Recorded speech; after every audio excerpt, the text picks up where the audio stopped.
So DBCA was doing a large camera trapping trial throughout the southwest region, and they just happened to get a lot of numbats on their remote sensor cameras.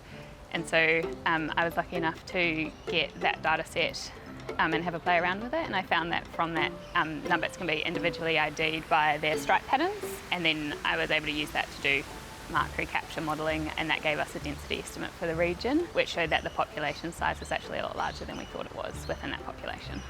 So to be able to track numbat population numbers, it's really tricky because they're really hard to see, find, track using live trapping or conventional methods similar to that.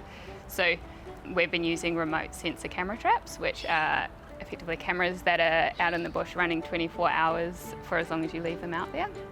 And that means that as soon as the numbat walks in front of the camera, we take a photo of it.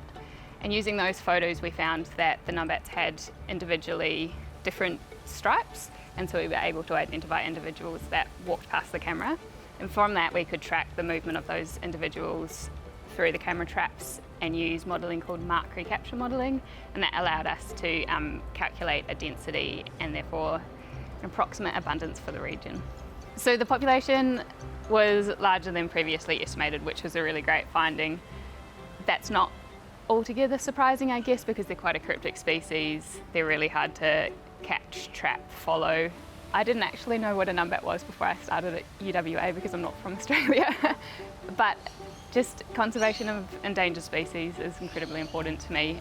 We're losing so many species every day, every year. So being able to do any bit that I can to help boost these populations is really important to me.